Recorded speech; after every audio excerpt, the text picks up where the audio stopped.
Agency, we're doing this live. Half an hour late because had a family emergency. Appreciate your patience, those of you who have been watching live. I have the one and only Randy C. Watts. He's an author, podcaster. He is a man with significant lived experience. Should not read as old. Don't let that read as old. And he's a good friend of mine. I'm very excited to have him to talk about everybody's favorite charlatan, everybody's man, Mr. Russell M. Nelson, the current prophet of the Church of Jesus Christ of Latter-day Saints. Whew, do we have a lot to get into. But first, I want to remind you all that, in this day and age, when so many things are changing, NASA is ending, basically.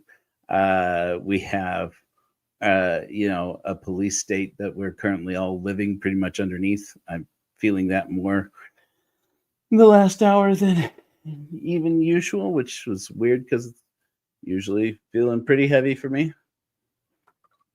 And but in the midst of all these things that have changed in our lives in recent years, it's nice to know that one thing never changes. You know what it is?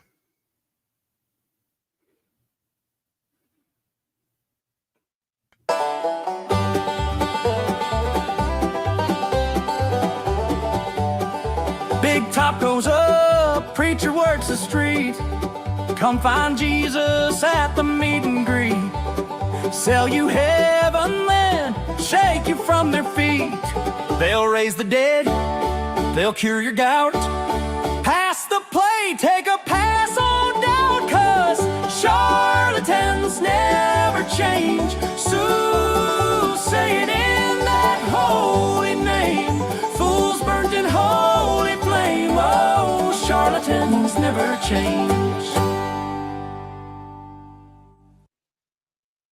I never get tired of it, ladies and gentlemen. He is the one and only Randy C. Watts. You know him from his appearances on his own channel, also a frequent co-host of Latter Daily Digest, and now he has also been my friend for some time now. I don't even remember how long, and he is joining us here in the studio. Randy, how are you? Joe, man, I am better than I deserve. I'll tell you that. Oh, man, this is that good news. You know, the way I figure, every day above ground's a good day. That's a great attitude. I like that a lot. Yeah, and man, my feet are still tapping from that intro song you've got. I couldn't stop rocking. Right? It's a good one. Right. Some of our bluegrassy stuff is probably some of our best hymns that we have. Yeah, that's some pretty good stuff right there. Well, I'll tell you what, we were talking, just barely catching up on this. Of all the things that we haven't, that we don't talk about enough, surprisingly, is that you and I are both ex-Mormons. And you've been ex-Mo how long now? Well, I would have to say it's been about 20 years. But I mean, serious Exmo, it's been closer to about 6-7 years.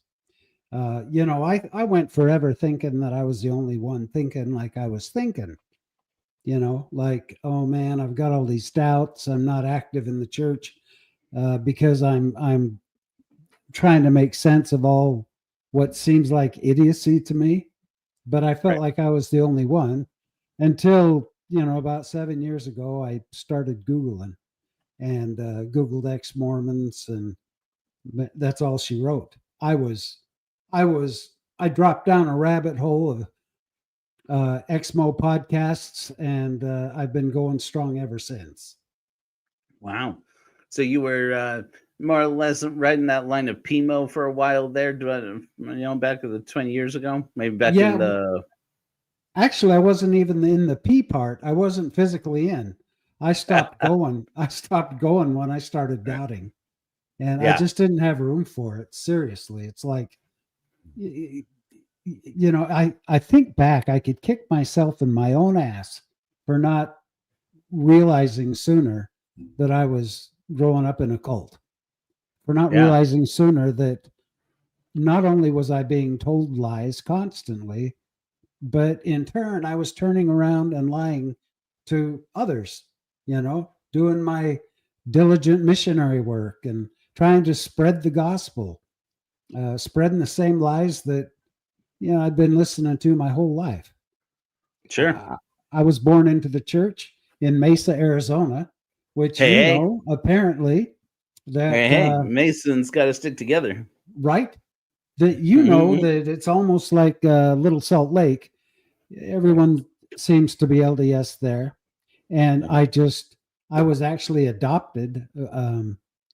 My birth mother adopted me away at birth.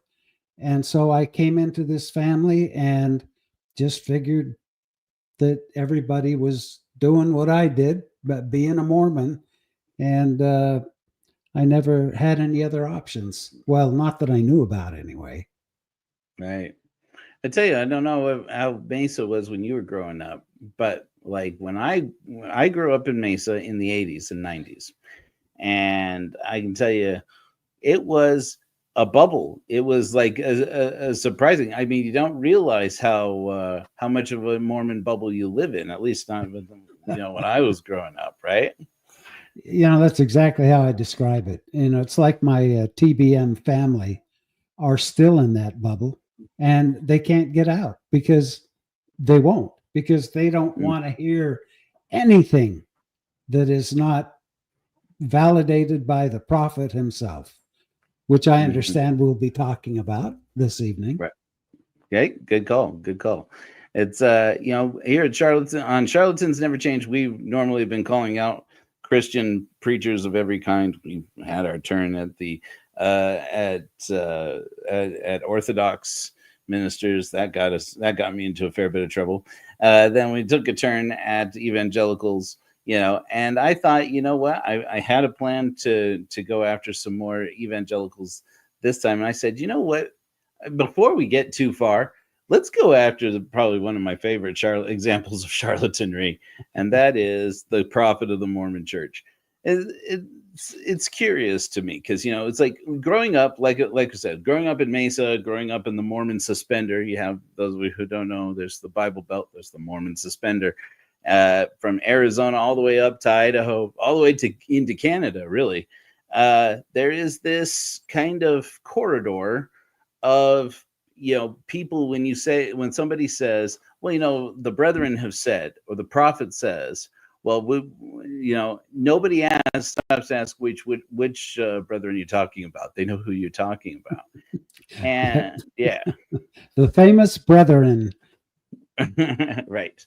And the thing that's curious about that is, and when we get into talking about Russell M. Nelson, particularly, Russell M. Nelson, to get going on it, to start, first of all, he was frequently one of the Mormons' claim to fame. One of the favorite things that members of the Church of Jesus Christ of Latter-day Saints love to do is to talk about how connected, influential, and powerful the brethren are outside of the ecclesiastical world. They don't need to be doing this. They volunteered their time. If anything, it costs them money. It doesn't make them money. And, and there's this very cleverly worded way of looking at the brethren as if they are these holy men who have come down, from Mount Sinai with the tablets and are sacrificing everything they have, putting everything on the line. And financial martyrs.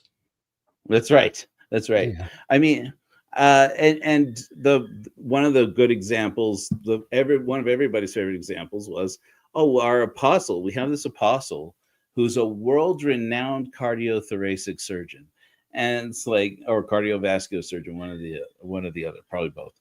And it's like, okay. And from what all I know, he actually was that at some point. He was an apostle the entire time I've known. I can remember, and I've been alive on this planet, Randy. I know it's hard to believe. These 45 years, man. You're just a puppy. Oh, don't say it like that. I'm so far beyond you. I just turned 66 freaking years old, so I know how it goes. Don't look a day over 65. Not a day. Looking Wow, I am so flattered. Thank you. So now, for those people at home, this all starts out with, let's start with this. The name of the Church of Jesus Christ of Latter-day Saints. Everybody in the world, Randy, knows the church as the Mormon Church. And I don't know if you remember this, but that really stuck in old Russell Nelson's craw once upon a time. Do you remember that story? Oh, yeah. Before he was prophet, I know that he was batting against the Mormon name. And, this really burns my butt, this crap about getting into power and then making this huge change. Because I grew up listening to the Mormon Tabernacle Choir, reading the Book of Mormon, also read Mormon Doctrine, the Mormon everything, the multi-million-dollar I Am a Mormon campaign, Mormon this, Mormon that, to try to sink into people's minds the name Mormon. Right. And then President Nelson comes along and tells us how evil that is. And that bugs me. But what really bugs me more is all of the members buy right into it. Yeah, that's evil. What in the hell happened with the prophets before him? Why couldn't they see how evil the name Mormon was to leave out the name Jesus Christ? That's just stupid. Right. I feel like we can make fun of the Mormon Church, by the way. It's like I can make fun of Italian people. I have no problems because I'm Italian. My last name would have been Damasi, but oh, really? Yeah, because I was adopted. Then it's Watts, but I am totally Italian, and I can make fun of Italian people. Someone on my Facebook had the audacity to ask where I got off making fun of the Mormon people. I'm like, are you kidding me? I served in callings longer than you were even alive. So I reserve the right to say anything about them that I feel is worth anything. Hell yeah. Yeah, fair enough. I remember growing up, I remember the transition to saying LDS. And that you would not say, that we would insist when people said Mormon, you don't say Mormon, say LDS. It's offensive to us when you say Mormon. And never mind the fact that LDS was used like an adjective, even though the acronym itself is a noun. But it's like, but basically it was a replacement. It was just code switching. It was just a replacement for Mormon. Right. But before that, we were proud to be Mormons, and there was like a whole proud history. We named everything Mormon. There was the Mormon Trail, the Mormon Pioneers, the Mormon Pioneer Trail. You had the Mormon Battalion. You had the Mormon Tabernacle Choir. They toured the Mormon Tabernacle Choir all over the world under the name Mormon Tabernacle Choir, published albums with it. We were proud of being Mormons. We're weird. It was like, Mormonism's kind of like Portland in a way, right? It's like, we're just going to keep Mormons weird, man. And so, and then in the 1990s, there was this talk that Russell M. Nelson, who was an apostle at the time, a member of the Quorum of the 12 Apostles, gave this talk in which he said, he talks about the scripture in which Joseph Smith received a revelation that the name of the church should be called the Church of Jesus Christ of Latter-day Saints.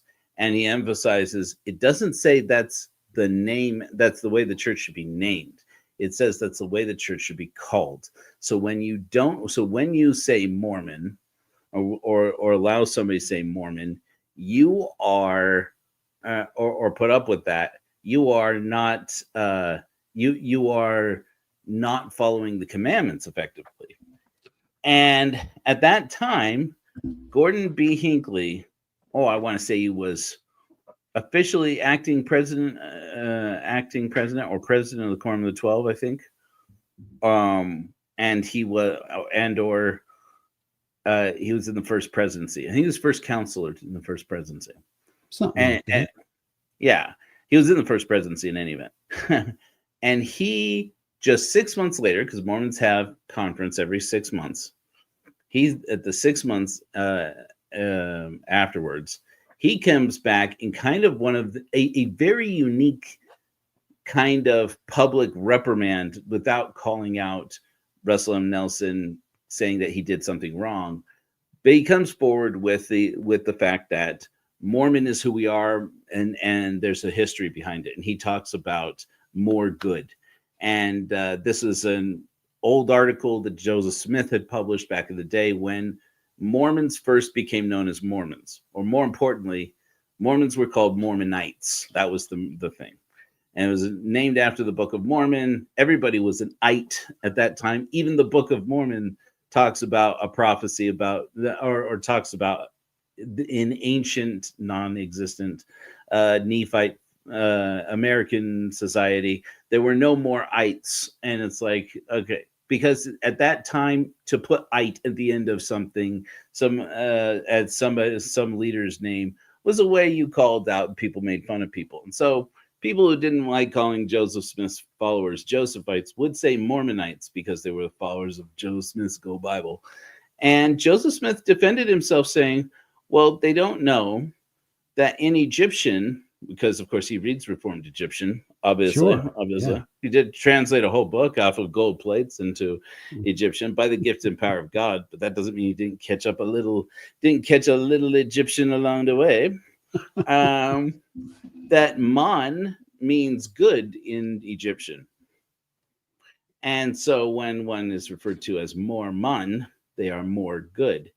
And that has stuck for 200 years to the point where now even the foundation, don't get me started, the philanthropy organization that's not connected to the Mormon Church is called the More Good Foundation. And basically he came out to say, we are not going to shed 200 plus years of using the name Mormon and leaning into it. So, and in a way I kind of like speaking to what you're saying, Randy, looking back on it as an Exmo, I see both ways, but I also kind of respect Gordon B. Hinckley a little more for that, and if anything, because I was like, yeah, that makes sense. It was, like I said, he was trying to keep Mormonism weird, right? Well, and I guarantee you that when Gordon B. Hinckley said that, all of the Mormons were cheering. All of them were saying, yeah, we're Mormons. We're Mormons. Don't try to change it on us. Right. It just all depends on who's got the biggest calling, Right. And that's the interesting thing here is that if Mormonism has stayed true throughout all of this, it is to any principle. It is the hierarchy, really from Brigham Young really onward is where it really took shape. Is that, look, when the prophet speaks, that's the end of it. And if something contradicts what the current prophet is saying, it's wrong. If it's scripture, it's wrong. And so and so both of these men are prophets, but they're not the prophet at the time. But because Gordon B. Hinckley outranks Russell M. Nelson in the priesthood, Russell M. Nelson takes the L. He takes it with grace, and he steps aside. But it wasn't until later, many years later, what are we talking, like more than 20 years, about 20 years later, when President Hinckley has passed, his successor, President Monson, has passed, and then Russell M. Nelson, finally, his turn comes up. And his wife actually talks about, this is amazing, things that Russell has been talking. His second wife is very important. From the Mormon celestial perspective, he is the first polygamous prophet since, what are we talking, Joseph Fielding Smith? Right. And so it's like, so this is wife number 2. Still got one more to go, according to Erastus Snow. I don't remember the guy's name. The guy who said that no man achieves exaltation without at least 3 wives. So So my man, he may remarry. He might remarry. You Oh never yeah, know. He could remarry after his wife passes away. right. He's only or 100. in the next life. It's not I like mean, he's 101 yet. Who says that in heaven they are neither married nor given in marriage? Some apostate. I don't know about you, Randy, but when I grew up, Mormonism, one of the more common, there's Mormon doctrine, and then there's Mormon doctrine, friends at home. Not surprising. That's true about a lot of things. That's certainly true about most of Christianity. But in one tradition that I was always brought to understand is that Satan wants priesthood holders. He wants to drag us down to hell. You guys like you and me, we definitely were subdued to the buffetings of Satan. Satan won.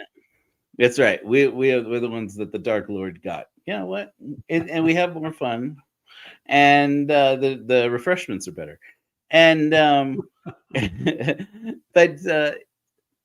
but this common belief, at least the way I grew up, was that God knows everything. God knows that in the last days there will be more women who make it to the celestial kingdom than men. They will make it to the big Mormon heaven. Women can't get into, men and women can't get into the highest, ranks of Mormon godhood exaltation. I'm just going to call it, even though they're not supposed to say it anymore. But we never shied away from it when I was young. Anyway, when I was Mormon, is that in order to get to the highest ranks of godhood, you had to be married into the new and everlasting covenant. And so that meant that all these women whose husbands fell to the porn and fell to the drinking and fell to the lascivious living, they were all going to need husbands to get into the celestial kingdom. And so God created polygamy. Boy, it was a convoluted, and I mean, the way this doctrine gets wound around in the way that Mormons actually come to believe it, it got complicated. I wonder if they can like trade around, trade groups, because hear me out here. I was in bed the other night and I had this, well, no angel appeared in my room, but I did have this epiphany of thought that, we're taught as man is, God once was, and as God is, man may become. We've also been taught in the temple that this whole thing has been done many times before. As a matter of fact, there's no beginning. It's eternally backwards. How many trillions and trillions and trillions and trillions of worlds have there been where men have been righteous enough to become gods and get their own worlds? So, and by the way, all of these gods have multiple wives, so they're popping out spirits like they're donuts. And we just, how far back does it go? I know the answer. There's no beginning. It goes eternally backwards. So how many gods are there? There's got to be, it's not even a number of gods who have worlds. Right. Now, I kind of figure if there's that many, I have to put a number to it, even though it's countless, apparently. How many trillions and trillions of these worlds? Maybe there's not enough women in one of them, and they say, hey, come over to Kolob if you wouldn't mind. Bring a few busloads of women over here because we're a little short. See, I think it will all equal out like that. And that you can look that up in the scriptures, and I think it's in Randy chapter 4, verse 32. I'm thinking that's where it's at. The word of Randy. And how many Christs were there? And how many Satans were there? Or was Satan the only one that he's just doing what he's done in other worlds, But right. And then once we achieve that celestial glory and we have our world, man, I'm really going off on a tangent here. But what what do we do after that? Because eternity is a long ass time to be strumming a harp on a cloud. What do we do once our worlds have gone through that cycle? Where is there a retirement home for gods? No, man. The retirement is get more wives, do it again, do it some more. I'm just asking for a friend, you know. But I mean, you know, it was, of course, Brigham Young did nobody any favors when he started claiming, when he claims, I used to have the book, I think I might still have it back there. He claimed in the Journal of Discourses that, that, you know, Jesus was conceived in the natural way. Almost everything that Brigham Young said had something to do with sex or violence. And man was fixated. But, you know, but that meant that Mary was one of his wives. And it's like, but also she's his spiritual daughter. How much of that is going on? And just like, it feels a lot like these guys, I think, trying to be as fair as I can to some of these prophets in the past, I think they didn't meant for their words to last as long. And I don't think they meant for science and scholarship to change things. This is the thing I've been going off on about on TikTok recently. I'm like, you guys want to talk about, you know, the church's statistics and statistically how much money Mormons make. Mormons like to point out, you know, why would the Lord be blessing us with all of this wealth? And it's been surprising to me how they lean into that, and which is really what we're going to talk about here.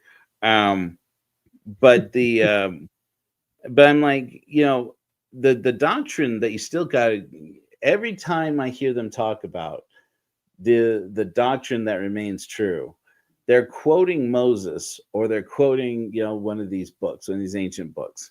And so you still are going to have to reconcile the fact that it seems like Joseph Smith never anticipated that one day there would be even Jewish scholars and rabbis who admit this guy Moses was not a person. He did not exist. This is a legend in a story. This is, in fact, it very probably was a pagan god from this time period when even the people we think of, the people of the Levant, were pagans. And it's like that, you know, I think if we could bring Joseph Smith back and say, you know, explain some of this in a moment of weakness where he got a couple beers in him so he'd tell the truth, he probably would say, you know what, how you're going to hold me into account? I didn't know that 200 years ago. You know? Yeah. And you know, that's a great segue into something, but I also want to answer Lisa Bite-Me's question about the pair of nuts I have hanging on my wall. Because, you know, in all my days, because that has always been my logo, those are my nuts. I hang them up there when I'm not feeling very masculine, and they're bulky to carry around. But anyway, you know, that's interesting that you bring that up. Just like the ark, you know, carrying around every single species of animal, and when they land, they all somehow magically spread themselves around the world. Our their current prophet, Russell M. Nelson, was a frickin' doctor, like you mentioned, a man of science. Right. But he's going to stick with the teaching that the earth isn't multiple millions of years old, isn't billions of years old. It's what, 6,000 years old? At best. The dinosaurs came from other worlds because it took that material to put this earth together. Whatever. Right. I've seen the dinosaur footprints there in the Four Corners area. I've seen all that. There were dinosaurs that lived here. I happen to be one of them, actually. Really? Yeah. We have to get Tim Rathbone to verify. We got to get some age before wisdom here. Age before beauty. But Yeah, he's supposedly a man of science. So what is he doing denying all of this stuff, like you said, that we know to be stories? They're stories to help us maybe learn or teach us something. Right. Back in the day, and it's curious, that's a good point before we get into some of this financial stuff. But it's not, while he was lauded as like one of the church's scientists, one of the people who could really reconcile science and faith, he gave talks where he decries that gay people aren't really gay, that there's no such thing as people who are born gay. He decries that evolution is not real. He's like, the people who think that their whole purpose in existence, he even says at one point, people who think that their purpose was set about by some sort of big bang. And he decries these things like, okay, we have to remember, you can be a doctor. You can even be a good doctor. You can be a surgeon. Ben Carson is a surgeon, okay, and thinks that the pyramids in Egypt were grain silos, instituted by Joseph in the days of the patriarchs, okay? And it's like, you can be a doctor and not be a believer in the science or be acquainted with the science. It's entirely plausible. And so, yeah. Well, yeah, and you mentioned the gay thing. I don't know if we want to dive into that yet or not, but I think that's amazing how Russell Nelson had the revelation in, I believe it was 2018, where no gay couple, if they had kids, those kids were not allowed to be baptized in the church. Right. And then just a short year later, God changed his mind and he withdrew that. What? Yeah. I didn't know God changed his mind. That's what's nice about having a true prophet on the earth, is that we know exactly what God does. He lets us know when God changes his mind. Right. I mean, you got to consider how many black men and black families in the church or who could have joined the church, except that they found out about this policy, couldn't practice the fullness of the gospel. They were not counted really. They were second-class citizens in God's kingdom until 1978. So at least he turns it around faster now. Right. So, but he became prophet. So when Russell M. Nelson became prophet, and I don't know about you, but I kind of felt like I was really excited about President Monson. Back when I was a kid, President Monson was the guy who was funny. He told good stories. He could wiggle his ears. And so he was really sold to us. Like, one day President Monson's going to be the prophet. It's going to be banger, man. But by the time he became the prophet, was President Hinckley, after President Hinckley passed, he was an old man. And frankly, it felt a little abusive to even have him in that post. I mean, am I crazy? And so, yeah, Mormon Prophet didn't have time to practice his craft, did he? No. And it's like, and the more stories that you hear about, like when he was in, I felt like at first it was like, wow, he's really disappointing. And that was the era when I was excommunicated. I left under the Hinckley years, left the church, and left practice. But then I wasn't actually exed until the Monson years. And I was really disappointed.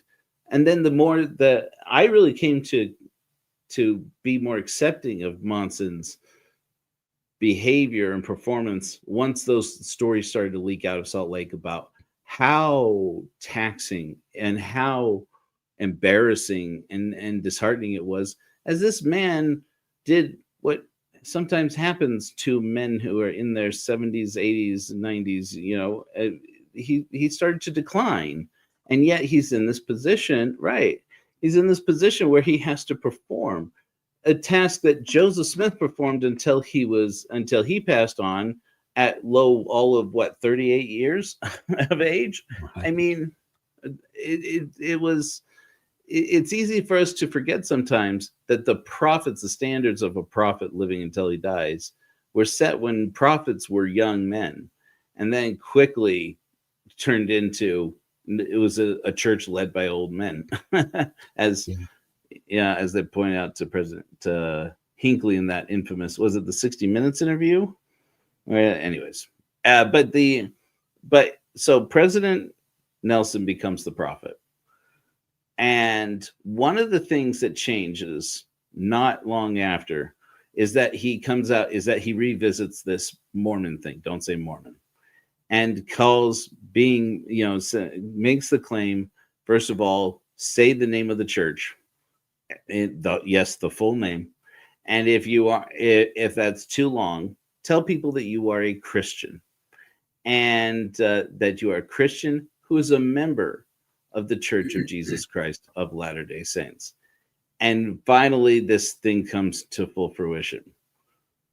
What most people don't know, though, so that many people have heard that in the infamous story, Randy, I'm sure you've heard, you'll remember this, is that he said, in fact, when members of the church say Mormon, how bad is that? That's pretty bad, because that's a win for Satan. That's a victory for Satan. Yeah. Say Mormon Tabernacle Choir, Book of Mormon, Waters of Mormon, Lands of Mormon, Prophet Mormon, Angel, not Angel Mormon, but Resurrected Mormon probably. And so let's see it through, Joe. Let's see it through. Instead of the Book of Mormon, shouldn't it be the Book of the Church of Jesus Christ of Latter-day Saints? Shouldn't it be the Church of Jesus Christ of Latter-day Saints Tabernacle Choir, or the Church of Jesus Christ of Latter-day Saints Doctrine? If you're going to eliminate Mormon from our vocabulary, from the verbiage, eliminate it all the way around. There should not be a Book of Mormon anymore. Mm-hmm. Am I right? Right. So it seems like, it could plausibly be that it was just, it was stuck in his craw to say this. That's probably a terrible thing to say, but it was just like, it bothered him, right? And for all these years, and he finally got a crack at it. But in retrospect, I look at it now and say, well, the thing that doesn't get paid much attention to is the name of the church and the complicated legal history. See, at one point in time, the Mormon church, the Church of the name of the church, according to the Book of Mormon, is the Church of Christ. And it wasn't a year later they changed it to the Church of Latter-day Saints. And then that kind of crashed and burned. And then Joseph Smith receives this revelation that, oh no, then the name of the church is supposed to be Church of Jesus Christ of Latter-day Saints. How that is spelled and or hyphenated of dubious nature here. Then Joseph Smith dies, and there's this massive schism, and everybody's the Church of Jesus Christ of Latter-day Saints up until the church has to actually there's enough copyright law written and established, to be able to say some organization gets to claim to be the Church of Jesus Christ of Latter-day Saints. And the Brighamites happen to beat everybody to it. That's why the Church of Jesus Christ of Latter-day Saints is the Utah church. But honestly, the other church, I believe it's the Strangites, right, who have the Church of Jesus Christ of Latter-day Saints not hyphenated between latter and day. Mm-hmm. And to be blunt, to make the claim that they have less claim to the authority and to be the spiritual heirs of Joseph and Hiram and the Smith movement, to say they have less claim, I don't buy it. I mean, frankly, they really do have pretty much the same basis of the claim. For most of our lives, we know the story is that there was a debate between Sidney Rigdon and Brigham Young. And when people heard Brigham Young speak, this is the way the Brighamites tell it, it was like his face and his voice were transformed into the face and voice of Joseph Smith. You could hear and see Joseph Smith speaking. And right. That's really, that in conjunction with scriptures, a revelation supposedly given to Joseph Smith or instructions given by Joseph Smith, that the quorum of the 12 assume his authority is how Brigham Young becomes the prophet. To say that that is more legitimate than James Strang's claims, I don't really think that's plausible, honestly. That'd scare the hell out of me. Let me tell you, if I'm in a church building and the guy speaking, his face starts to morph and change into a different person that's dead, I'm clearing the building. I'm out of there. I'm zippity doo dog gone. And if everybody's experiencing it, it seems like the first question should be, what did they put in the sacramental wine this time? Did they put something in here? But it's an interesting thing. All of Mormon history with these miracles, it's interesting how collective memory works. It's like when you remember something is when you remember it. But when you get together into somebody else and you guys talk about it, and start telling the story, and remember it together, how that memory goes building. So it's very plausible these multiple people did remember that happening that way, but mainly out of, we went to a meeting, somebody said, I could have sworn I looked at him. Oh yeah. And I heard Joseph's voice. I did too. I heard that too, and that's how it starts. And so they next saw thing you know, they're spiritualized though. That's exactly it. You're making a reference, of course, to Martin Harris and the collective witness of the 11 witnesses, which were written by Oliver Cowdery in Oliver Cowdery's handwriting. And all these men who fell away from the church, they later had to reconcile their story. And then as they went along, I do actually know, I do think that that's how it happened. Yeah, that's definitely, if that's the way Oliver wrote it, that's how it happened. Yeah. It's like the internet. If it's on the internet, it's true. That was our internet. You can believe it's true. Mormon internet was fast and testimony meeting, man. And sometimes that dial-up was slow, but sometimes you would get that you get that cable internet energy. We can find miracles in anything we want to find them in. It's like the seagulls coming in, swooping in and eating the crickets. That was a miracle in their eyes. Let's just say that seagulls liked crops instead, and they swooped in and destroyed the crops. That wouldn't be from God. And as a matter of fact, they found that this seagull thing eating crickets happens on a regular cycle. It wasn't just for the Mormons. It happens on a regular cycle. It's not that unusual. But we, meaning they, would see that as a total miracle. I've had things in my life happen where it's like, someone gets a blessing, they get better. It's a miracle. That's straight from God. Right. If someone gets a blessing and they don't get better, it's, God needed them up there. God needed them. That's why they died. Right. And the curious thing about the name of the church when it comes to how that has progressed in the meanwhile is that, okay, so the Brighamite Church is the Church of Jesus Christ of Latter-day Saints hyphenated, but the corporation got of the church. First of all, corporation, what a corporation was and the personhood or personality of a corporation was still very much defining. It wasn't quite as well defined as it is now. And for a while back in the late 1800s, many people don't know this. I didn't know this until after I had left the church. There was even a time where the government started to assume control, started to put trustees basically in control of the church's assets as they started to suspect that the church was using its organization, an ecclesiastical organization, as a cudgel against the people of the United States and against the government, which it totally was. And over the course of hundreds of years, the church even went to the point where they formed multiple corporations to represent different congregations as they were distributed throughout, just in order to try and retain control of their real estate holdings and so forth. And eventually they stole this concept of a corporation soul. SOLE, that they took from litigation. They took from I don't know that you call it litigation. That's probably the wrong term. That they took from the Catholic Church, and the Catholic Church was claiming this. Oh, there's a corporation soul that is at the heart of all of this, and that's why the central government of the church actually has control over all these things. That corporation soul is what has had possession of the assets of the Church of Jesus Christ of Latter-day Saints all these years, and it's a little loosely defined. In the process of that, though, you have to have bank accounts, you have to have people who are hired and fired, you have to actually do business.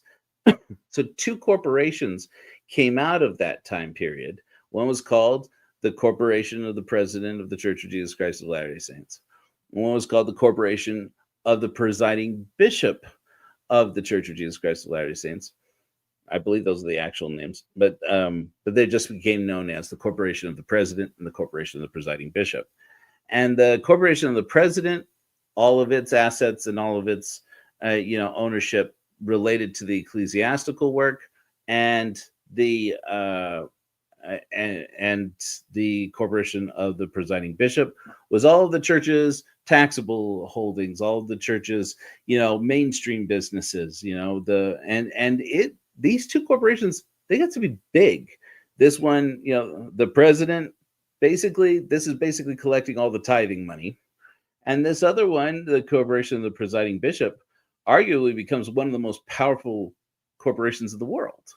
And so when President Nelson becomes the prophet, he immediately sets about merging them into one corporation, basically. And now that corporation became known by a new name. And you have to understand, we're talking about this is at the same time that whistleblowers from an organization called Ensign Peak Advisors file a whistleblower report with the government and exposed to the media.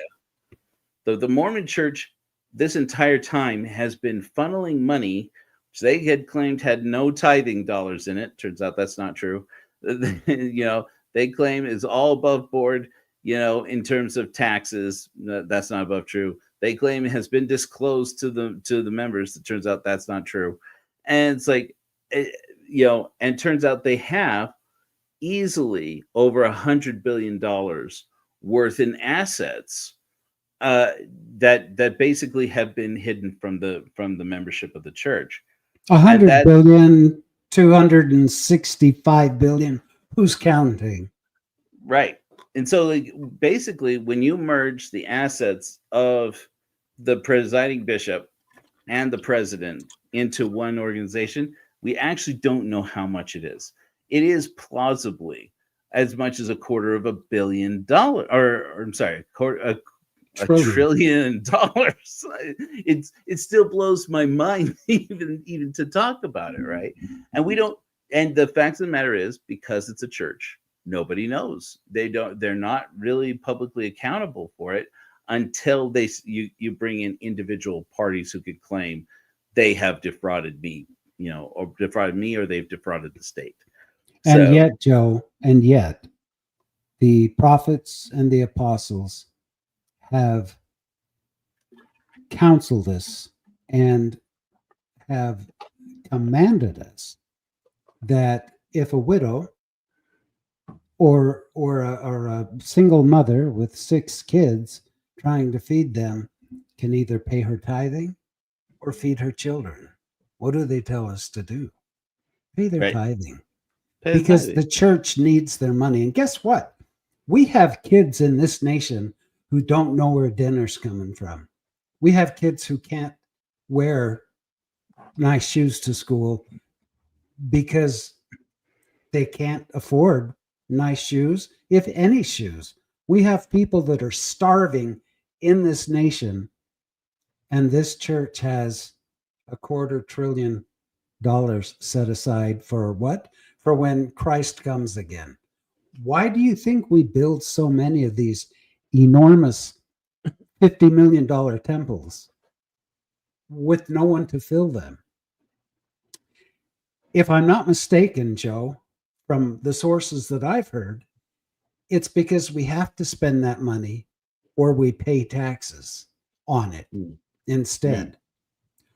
What if we took that money instead of building these huge empty temples to say, hey, everybody, look at us. We're here on the top of the hillside. What if we took that and actually helped the kids eat, the kids have shoes, instead of amassing as much of a fortune as we can possibly amass for what? For when Christ comes again. What, are prices going to rise when Christ comes again? Is that something that I'm not aware of? Right. This is, I tell you what, Randy, you are preaching my sermon. This is the sermon I love to preach and that I need to hear, because I tell you, I preached a sermon about this just a few weeks ago. I don't know if I've told you about this, but I got into the Centers for Disease Control's Wonder system and tracked, because I wanted to verify a claim. I didn't believe it at first. I'm like, okay, I'm sure it's not that bad. And I had read an article that said in 2018, after the government cut food stamps, there were more people who died of hunger in America than any year on record. And I went, what? That's an ostentatious claim. I'm not saying it's not bad, but I mean, is that true? And I went and I got into the Wonder system, Wonder it's called. And the wonder is that anybody can get anything out of it at all. You have to know all of these bureaucratic codes, right? So luckily ChatGPT knew how to do that. And I was able to put in the right fields and get the data. And yeah, not only was 2018 the year where more Americans died of hunger than any year the government has been tracking, but 2019 broke that record again. 2020, it broke that record again. And it has broken that record every year up until this year, 2025. We are on schedule. Once again, more Americans will die of hunger than any year on record. And disproportionately, those are the people who are losing their lives are senior citizens who are, it's in the reporting. It's in the CDC's reporting. They died of malnutrition, lack of caloric intake, or dehydration. And yeah, but the billionaires will pay less taxes, Joe.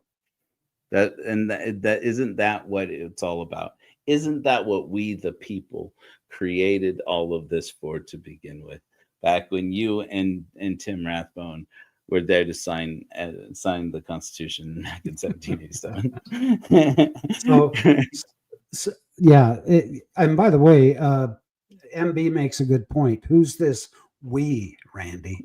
I don't know why I do that, because I am not part of this we. I guess I grew up so much of my life saying we, the church. Now it's they, but so often I say, why can't we? And I think I mean more we as human beings. At least that's my story, and I'm sticking to it, because the last thing I'm going to do is claim to be a member of the Church of Jesus Christ of Latter-day Saints in good standing. And hold on to your hat, Joe, because I'm just taking a big daddy step back. I think that name's going to change. I really believe that we're up, just that it's about time for the name of the church to change, because all of the missionary ads that you see now are from the Church of Jesus Christ. Right. Yep, that's it. Church of Jesus Christ. They even tell them not to say the Church of Jesus Christ of Latter-day Saints. So right. I think a name change is on the way. Okay, back to finances. Mm-hmm. Yeah, I'll turn it back over to you. Yeah. So, I mean, at the end of the day, the thing that's shocking to me when it comes to the Church of Jesus Christ, because you're right, we're seeing leaked documents now, or at least references to documents where members of the church are being told now, after all the hullabaloo about the Lord revealed that the name of the church, which if you read that revelation, it's one of the funniest revelations ever, should be the Church of Jesus Christ of Latter-day Saints. And it actually ends with, now trouble me no more about this subject. Like God is irritated with Joseph Smith for bothering him with things, which when you're trying to be a good little Mormon boy, those revelations are not easy, man. Those are not easy to cope with. Why is the Lord so irritated? It's just a question. Right? It's not like he didn't see it coming, right? I mean, come on. But that is that now we have the church has all these holding significant wealth.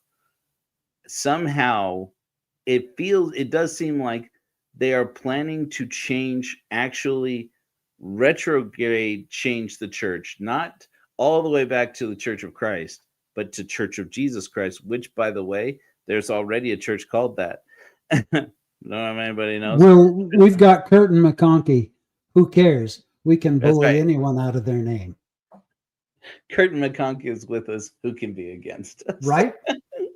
I say it with all the love of my heart to the good esquires of Curtin McConkie, gentlemen scholars, who I wholeheartedly endorse. Men of God.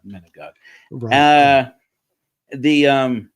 But in the midst of that, to go through all of this name change hullabaloo, and Russell M. Nelson at the head of it this whole time, and then change it back to a name of the church that the church really was never called, and make that claim, it feels like it has to be that he's just flexing muscle, and the muscle, but the political muscle the church definitely has, but frankly, in this day and age, the muscle they have is money. And even if you look up, I was disturbed when I started putting this research together. I said, I asked the Doodle. I asked the big search engine. I don't say its name out loud, so my phone starts listening to me. The big G. The big G. That's right. I got down, bended knee, and asked the big G, what is the estimated worth of Russell M. Nelson? Figuring, we'll get at least some kind of statement or declaration from some point down the line of the money he made as a surgeon, or the significant investment holdings that he has, so forth. We know that the brethren make a six-figure income from the church in salary, even though they say there's no paid clergy. I was going to say, what are you talking about? We have no paid clergy. They have no paid clergy. You and I were told that, and told to tell other people that. And I did. I told people that. I believed that. Yeah. I'm sorry for the things I said when I was a Mormon. Yeah, that's right. I remember being a missionary in Peru, and boy, how much of the false doctrine, of the BS doctrine, is things I heard in the mission field from other missionaries when we were 19, 20 years old. But what I heard was said, that some of the brethren, one day a missionary asked me, some of the brethren, like President Hinckley, they were churchmen. That's the President Hinckley's claim to fame. He was a churchman. He started up in the church, working for the church, and in administrative positions, and then moved to the ecclesiastical side. He said, but then you have Russell M. Nelson, who was a surgeon, and then you have Elder Oaks, who was a judge, and you have all these lawyers, all these businessmen, successful businessmen like M. Russell Ballard, not that successful, turns out.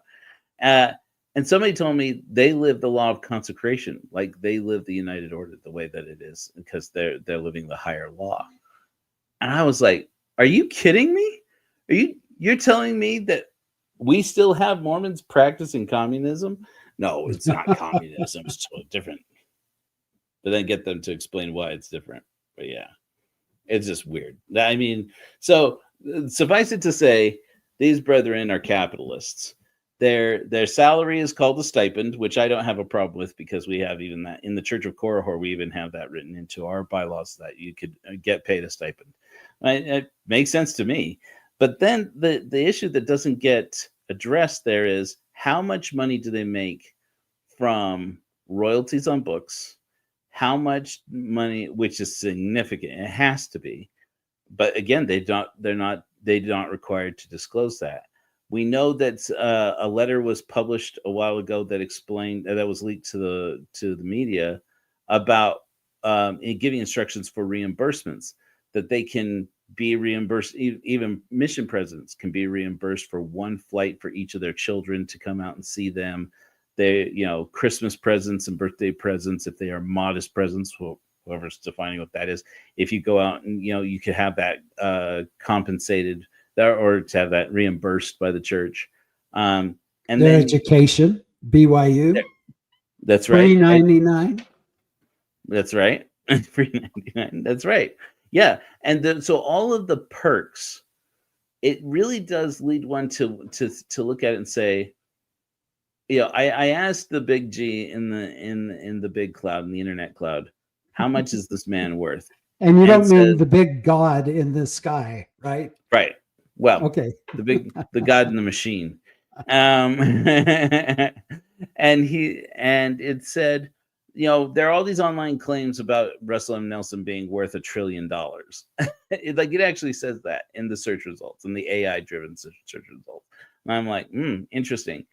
And it says, but the truth is that he apparently has very modest means. Even the machine is convinced of the church's rhetoric, that he lives on very modest means with very modest salary, sure. A very modest stipend that barely covers his expenses. But immediately I said, oh, it's like Vladimir Putin, because I don't know if you heard this. Vladimir Putin, nobody knows how much he's worth. He either is worth like nothing at all and wears watches. His official salary is something like $100,000 a year. Like it's which is a joke. I mean, like right. Every Russian should feel like they got slapped in the face with that. The whole world should feel like they got slapped in the face. Yeah, but he wears believe watches that are worth more than that. Right.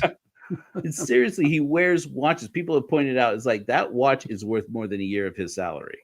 And but what is a person's estimated worth if for the rest of his life he gets control over the assets of a corporation?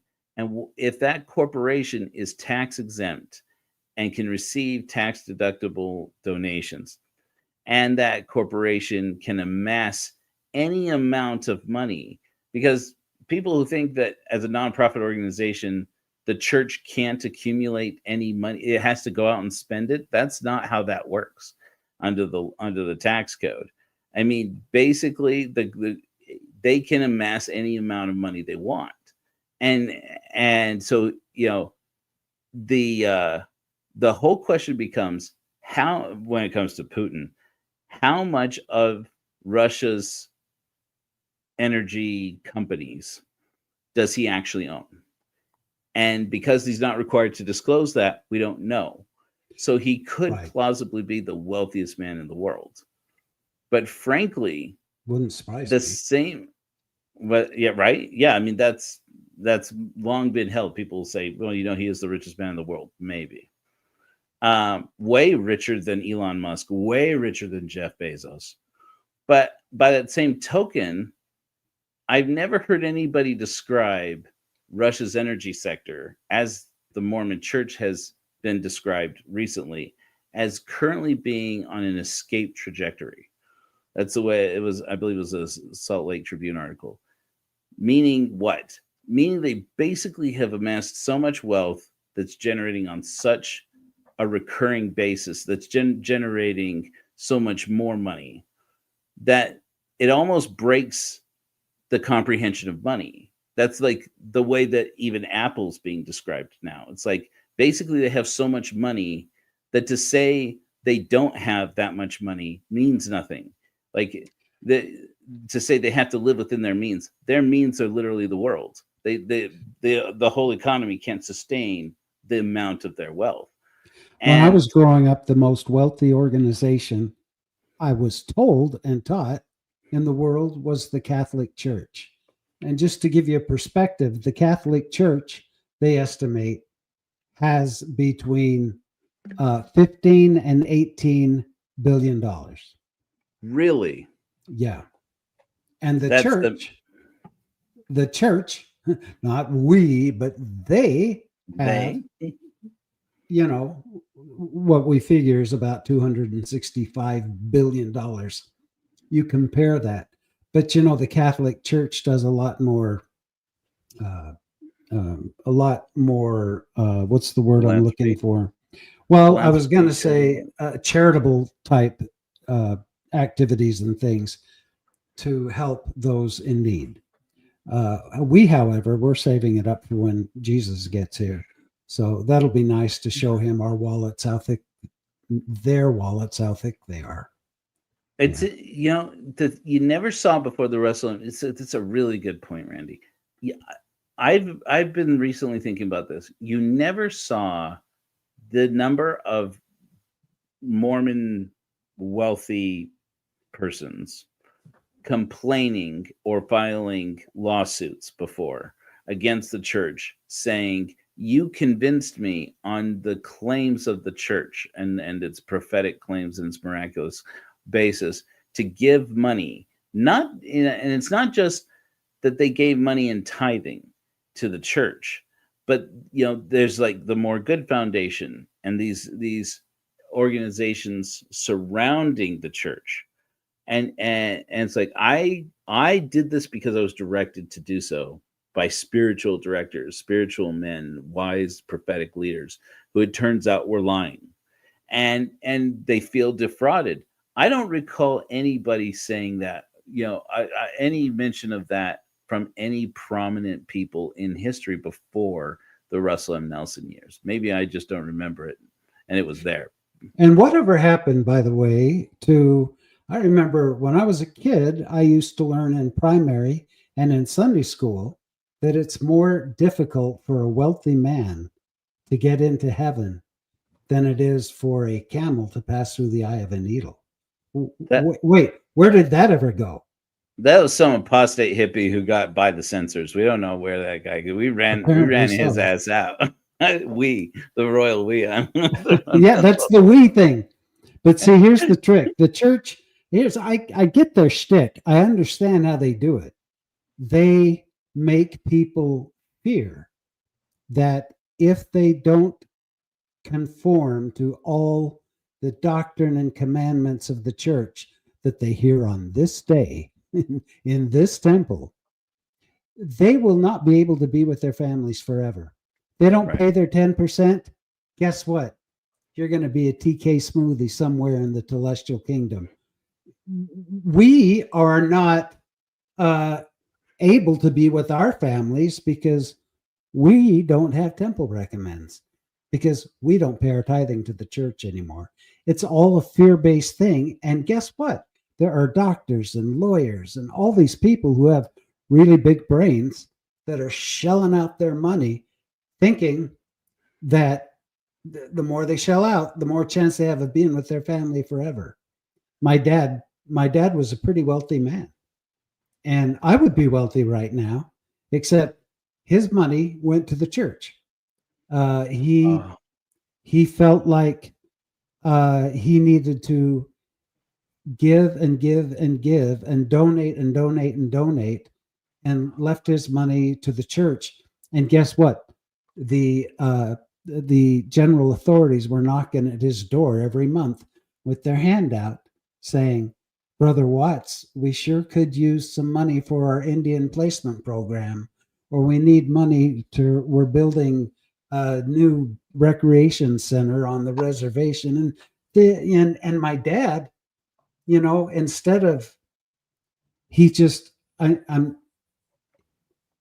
believed that he was buying his way into the celestial kingdom by giving all this money, instead of, you know, maybe leave it for his kids. I don't know. I'm just saying. I just say it. I sound like a real little bitch by saying that, but it would have been nice. You know, I would have really enjoyed having that, but you know. But you have to understand, I have to exhort you to repent here, Randy. You have an interest in saying that, whereas if the church says give it to the church, they're only thinking about the poor. Poor. Exactly. Yeah, they want the poor to have it. They would bring him chocolates. They would bring him potatoes from Idaho. They'd bring him all these trinkets. And I remember Paul H. Dunn coming to have dinner with my mom and dad. It wasn't because Paul H. Dunn just loved my mom and dad. It was because he needed more. They would raise funds for the church. Jesus needs that money. Right. Yeah. We have a special guest here who claims to be a Mormon fundamentalist. That's interesting. Want to know, Randy, was your father a convert or was he born into the covenant? He was born into the church. He was his ancestors were pioneers. And I want to say this. I love my dad. We had some issues, me growing up, but my dad was a kind, generous man in a lot of aspects, and he was as honest as the day is long. So I just want to say that, because I don't want to put, I know he may be listening now, and I don't want him thinking, why are you telling everybody this? I had a pretty rough childhood. My dad was like so many people who grow up in the church, the old pioneer stock, if you will. He was physically abusive, and he used to beat the hell out of me on a regular basis. So yeah, we had issues there, but he did what he felt he had to do to be with his family forever. Yeah, it's interesting. I'm sorry to hear about your abuse, and as a physical abuse survivor, I understand that. But I also am very impressed, Randy, about what you're saying there. It takes a long time and a lot of healing to be able to say, I'm not going to forgive the abuse, but I do forgive that abuser. And that takes some serious maturity. I don't know what the time scale has been for you, but for me, it's been a long road to recovery from that. So absolutely. But you know what he did, Joe, is he taught me never to lay a hand on my kids in anger. He taught me that through his poor example, because he'd get mad, he'd hit me or beat me with something. When I would get mad raising my kiddos, the last thing I ever wanted to do was to hit them or smack them or spank them. There was a whole different attitude in my life, because I saw what a piss poor experience I had growing up with a dad that would be so physical with me. And when I was 18 years old, it all ended because I stood up to him. When he came at me, I said, go ahead, old man, take your best shot, because I'm going to kick your ass. And I looked him in the eye. I said, come on, give it your best shot. And that was it. It all ended. He walked away. But it took a long time to gather that courage. Right. And I was kind of hoping he came at me because I wanted to kick his ass. Right. I tell you, that's impressive to me, because yeah, kids who are beaten when they were kids, they grow up, and whatnot. But what's really impressive to me is, again, after the time that now, though these many years, we won't say how many, now you are a man who can say, and I loved him, and I admire him and I respect him. I won't speak ill of him. He was honest. He was good. And you say all these nice things about him, and for me, that was the turning point where, as a toxic atheist, and I know you, I don't think you claim to be an atheist, Randy. So I won't speak for you on that regard. This is my experience.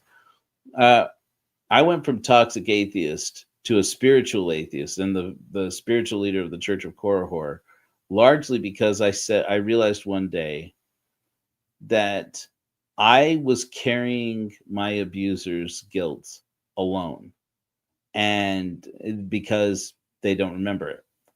And I, rather than letting that be invalidating to me, I was going to look and say, there's nowhere, I said, there's nowhere in the physical world I can go and find the place where I'm a hurt little boy.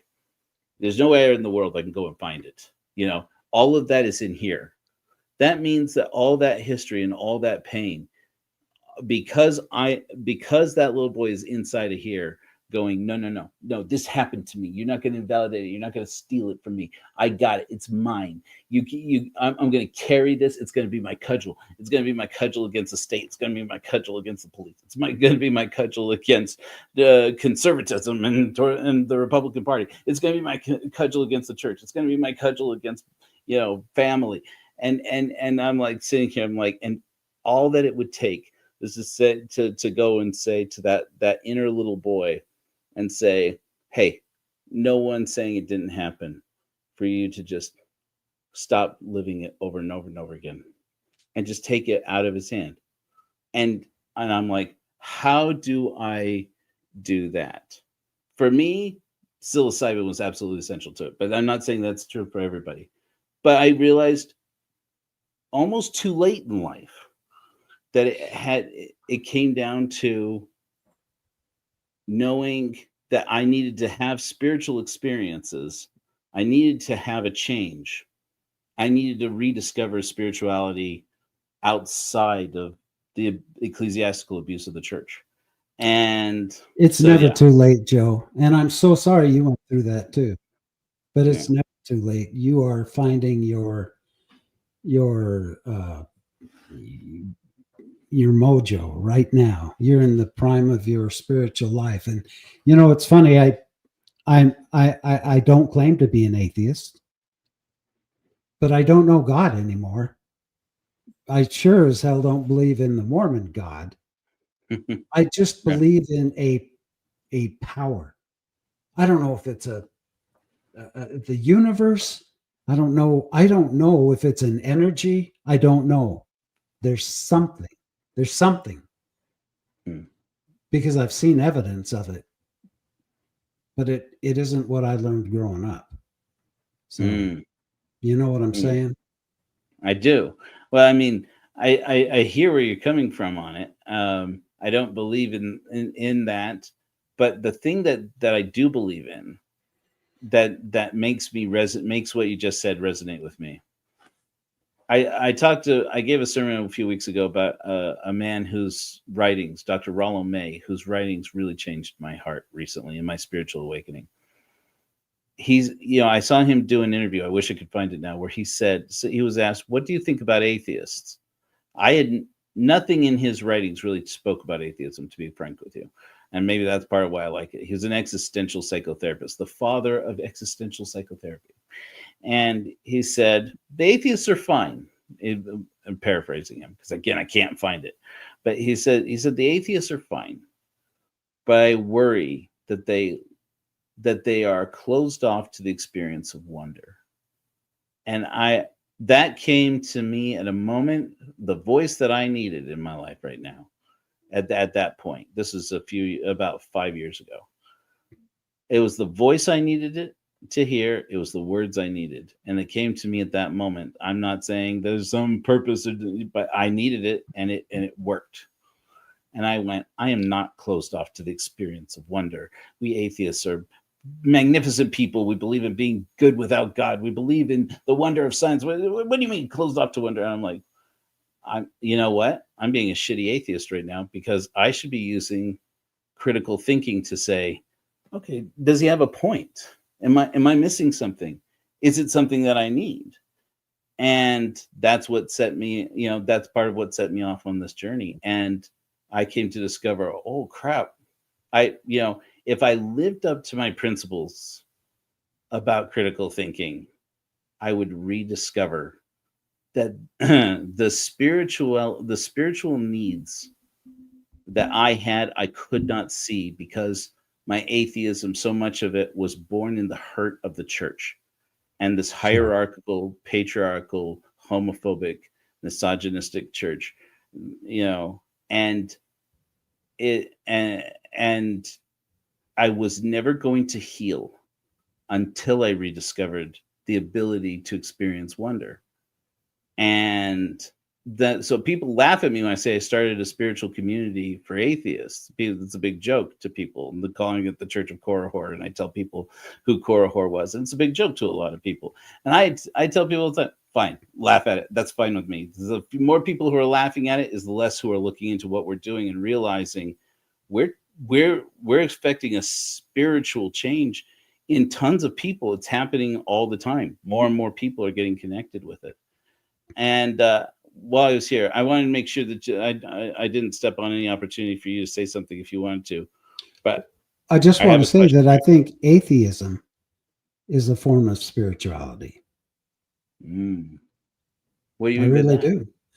Because whatever's inside you that's not blood and guts, whatever soul or whatever spirit or whatever they catch on paranormal, caught on camera, all these ghost figures, whatever energy that is,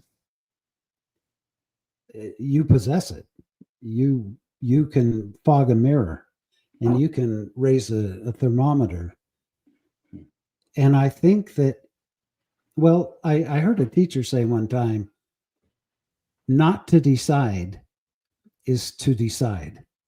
You've decided that you're not going to decide. Well, guess what? You just decided that. So even atheism, you may not believe in a God, but you are believing in something that has to do with spiritual stuff. Yeah. And I, like I said, I don't know what I believe in. I know I am smart enough to know that I don't know what the hell I'm talking about. But I do look at the planets and the way they all rotate and the earth, and just looking at a freaking leaf and the plants and the way they grow, and the you talk about psilocybin, all of the network of this, I call it the mushroom network, but the root system going in a forest that communicates to all the trees. I don't know how it can be an accident. I just don't know how it can be an accident. See, I always had this theory when I was in the church that in the pre-existence, we all got to invent or create our own animal. Someone created the blobfish, and then someone created the Black Panther. Some were better with art than others. I don't know what I created. Right. I like to think I created the Chihuahua, but who knows? But remember that not to decide is to decide. So not to be spiritual is actually to be spiritual. I love that. I'm just taking a minute here and just receiving that. Like, I was going to do this as a separate recording, but then we started late, and I'm too anxious to roll straight into this, so we're going to stream it. I wanted to talk to you about this because it seems like your journey in life, and as well as in your spiritual life and your living in life, has had a lot to do with death. Even before you worked as a funeral director, right? I've been wanting to talk to you about this for a while now. So this came up. I'm like, I should just ask Randy so we can just talk about this, because this is so. There's a young Mormon who is studying theology at BYU who came on my program, and I'm very grateful that he did just a few weeks ago. And he said, hey, can I ask you? I was asking him because he was candid about depression on his mission and how things, how hard it was, serving in Europe, and I was like, can we have a heart to heart here? I know I'm a cold, feelingless, mindless atheist, ex-Mormon, but would you come on my show and talk about this? Because what you said spoke to me, because that was my experience in Peru, existential crisis. I said, I'm genuinely concerned about the well-being of missionaries. And I'd like to know, is the church doing something different? Because when I was depressed on my mission, it was bad and it was dangerous. And so he came on the show. We had a great conversation. And before I let him go, he said, "Can I ask you a question?" I said, sure. And he said, "The Church of Korihor, what is the basis of like the metaphysics of your morality and your values?" I said, "Well, you really got me there." I said, "Just off the cuff, I think it has a lot to do with death." And he was surprised. I said, "You're young, so that's why that doesn't resonate with you. But the fact of the matter is, when you realize that especially as an agnostic or as an atheist, that you may not exist after, you likely don't exist after you go down into the grave. It puts this deadline, a deadline on your life. And there's this urgency that says, you can't let them get you down. You've got no time for somebody, for these circumstances to get you down. You've got work to do. If you're going to do something, you've got to do it now, because the reality of your life is always now. So Sam Harris reference there. So I'm curious, what has your life experience with death and working with death, how has that impacted you spiritually? What have you learned that we could glean from that, especially when it comes to memorializing the dead? Well, thank you for asking me that, because this is something that I've dived so deep into this subject. I've held so many people's hands while they've passed away. And I lost my wife, Melinda, to cancer. And that's what kind of started me on, the books that I write deal with death and dying and overcoming grief. And I even, in the name of research, went to work as a funeral director, an assistant funeral director here in Spokane, Washington. And it really validated everything I thought. And here's what I think. I know that there are no guarantees for a tomorrow. I know that I could drop dead while I'm speaking right now. I learned in the funeral business that people die in the most ridiculous, unbelievable, unexpected ways. And the timing, they say if you want to make God laugh, tell him you've got a plan. Because we can't plan when we're going to go. I don't believe that, that there's an angel of death that comes along and you see this guy in the big hood and plucks you out. But I do know that our hearts can stop beating at any time, whether it's something that happens or whether it's natural. Or we can find out that we're terminal, that we have a terminal disease. I'm a huge believer in grabbing life by the balls, going for the gusto. My philosophy and my motto has always been, and especially after I lost my wife, what the hell? I lived this life, and my kids would ask me, do you think I should do this? I know it's going to cost me money, but you think I should go? It sounds fun. Megan Connor just called me a couple of days ago and said, do you think I should go to this particular convention? It sounds fun, but I don't know. Is that nuts? I said, Megan, what the hell? Why not? Go for it. You're not going to do it after you die. And you happen to be alive right now. That's why I said every day above ground is a great day, because my heart's beating. I can walk. I'm so grateful for that.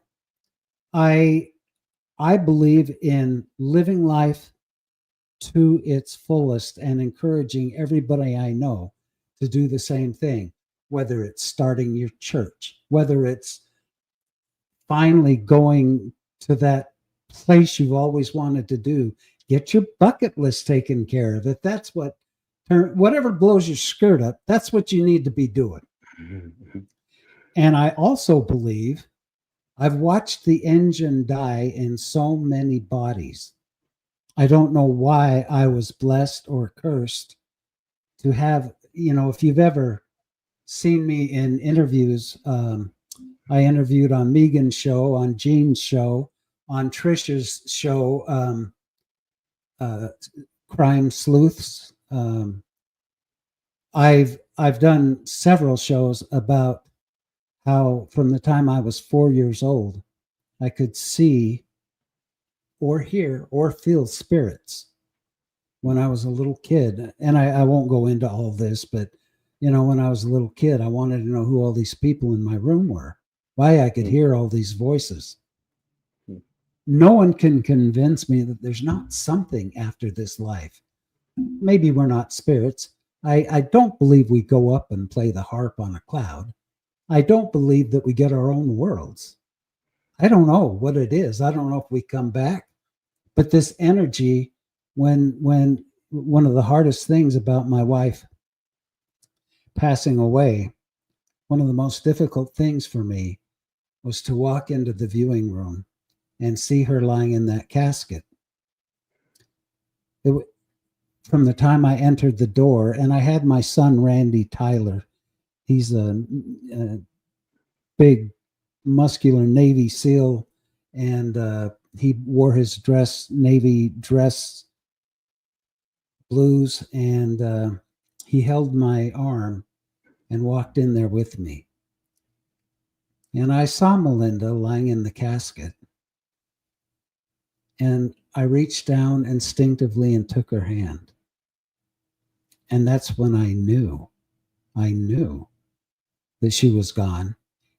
It was like a piece of meat that had been stored in a refrigerator. And I knew that all that energy that was inside of her and that soul, if you will, I knew it had to go somewhere, because we know that energy can't be destroyed. I don't know where it went, but I do know that it came back to see me several times. And my son, Garrett, I have a son named Garrett who has the same gift or curse, or however you want to look at it, as his dad. And we both know we were when we're together, like after Melinda died, I would feel her walk into the room, and my bulldog, her bulldog actually, Bosco, would instantly jump up and look up at her. And I knew she was right there. I could feel her. And I spoke to her and I wept. And Bosco was in heaven, so to speak, no pun intended. But then I watched that entity, that energy, whatever you want to call it, I watched it go up our stairs, and then I hear my son, Garrett, say, "Dad, Melinda just came up." And I said, I know, I felt her. And he said, she's in the guest room in the closet. Well, I later learned why she was in there. That's where all her mementos were from her family. And she went to make sure that her things were okay. The most healing experience I ever had was speaking to a medium who's a very world-renowned medium who was able to tell me things that she could never know. She didn't even know my name, let alone Melinda's name, but she knew her name. She knew that I had things in the garage that I didn't know I had. She told me where Melinda kept her jewelry that she wants to go to her daughter. And I never knew it was in there, but of course I went in there. She told me about a glass. It was an antique Coke glass. And the medium says, Melinda doesn't care about material things, but there's a few things she would like you to keep. One is an antique Coke glass. It's her favorite drinking glass. Do you know what I'm talking about? And I said, no, I don't. And she says, well, you will. She says, also in your garage, she's showing me a crate full of antique Coke bottles. And she would like you to hang on to those. And she's showing me one other item with a cherry on it. Hence the cherries hanging on the wall. She said she showed me one other item with a cherry on it that her son gave her. She would like you to keep that. And when I was done with this session, I said to my son, Garrett, because Garrett was so anxious to know how it went. And I mean, she told me so many other things. But I said, I told him what she told me. And then I said, I'm a little confused because she's talking about an antique Coca-Cola glass that was Melinda's favorite drinking glass that had a picture of a woman on it. And Garrett said, Dad, that's what she always drank out of. And he went to the cupboard and opened it up. And there on the top shelf was her glass with the antique, it was an antique Coke glass with a cameo of a lady's face on there. And I said, well, she also talked about antique Coke bottles and that they were in my garage. Well, my garage was horrible because we had just moved into our new house before she passed away. So we went into the garage and started moving boxes. And there at the bottom of the pile of boxes was this red wooden crate with nothing but antique Coke bottles in it. Wow. And then the last thing was her son gave her a coaster. And I have it in my room right now. But on that coaster is a cherry. And the coaster was from Tucson, where they used to live. And that was special to her. And it had that cherry on it. So I would be stupid to deny some sort of existence after death. Whatever that existence is, has the ability to communicate to us. But thank you, MB Web Sleuths is one of the channels that I've talked about this gift with. And so my feeling about death is, we've got a short time here. I don't know what happens afterwards. I wish I had the handbook of the recently deceased, like on Beetlejuice. Did you ever see the movie Beetlejuice? Right. Yeah. I wish I had that handbook for the recently deceased, because I'd love to read through it and know what happens. I don't know, but I do know something exists. We interviewed, Gene and I interviewed these wonderful ladies on, well, you know them from, I do. an Exmo and a Nomo walk into a bar, they're the two Nomos. And Erica was telling me how she didn't believe in a life after this, but she doesn't know for sure, but she figures if it's like the only surgery she's ever had where she went under, she had to count from 10 down and suddenly she closed her eyes and then she opened them again. She was awake, but that period of time while they did the surgery didn't even exist. Right. And she said that kind of helped me because if there's nothing afterwards, at least I won't know anything about it. It'll just be pure peace. So I guess my answer to your question, Joe, is hell if I know. But I just do know for a fact that there's something. And so, and I also know that time is short. There's no tomorrows. We can't, anytime you leave a loved one, and I say this in my book, anytime you leave a loved one behind and go to work, be sure and give her or him a kiss. Tell her or him that you love them, because you might not come home, or when you do, you might come home and they're gone. So, live life like it's your very last day. That today is your last day, not tomorrow, today. Because it could be your very last day. I love that. That's my philosophy, Joe. Well, that's beautiful, Randy. I mean, that really is beautiful. And it resonates with me, actually. Like you say, there's a kind of spirituality to atheism. I've said for a while that if there's a church, they accuse atheism of being a religion. If it's a religion, it's the stupidest religion in the world. But because it doesn't have values, there's no values to atheism itself. But atheists do have values. I was thinking of this as you were talking about this, because, of course, obviously I have a different experience.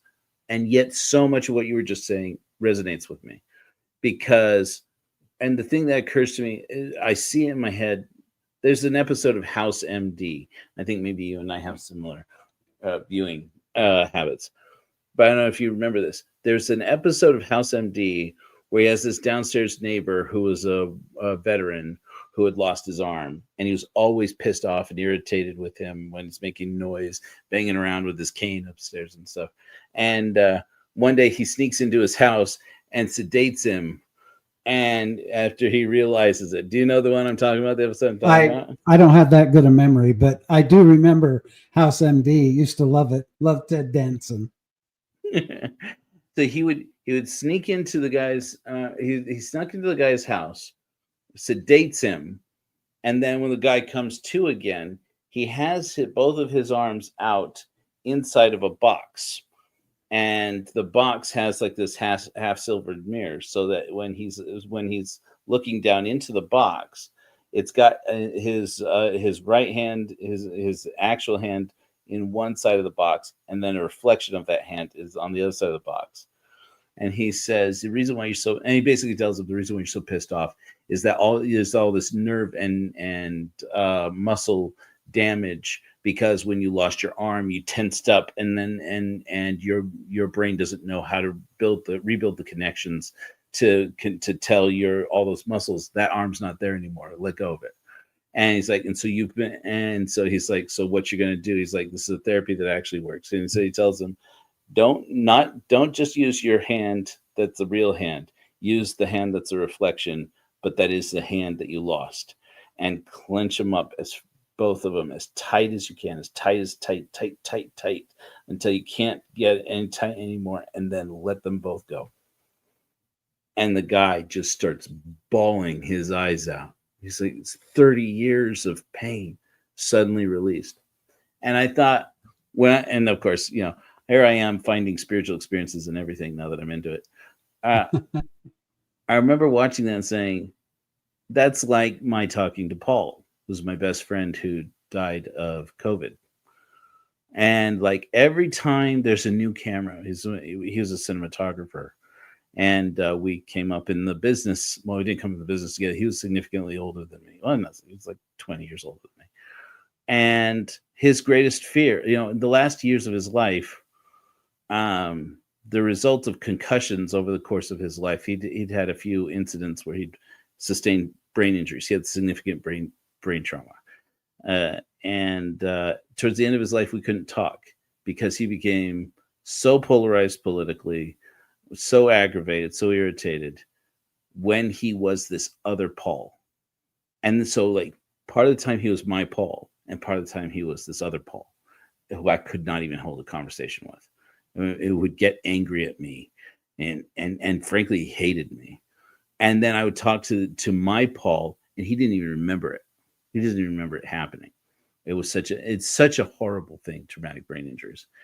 And then at the end of his life, his greatest fear was that he would get COVID.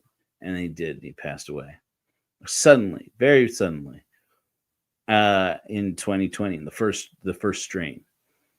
And the first strain we know here anyway.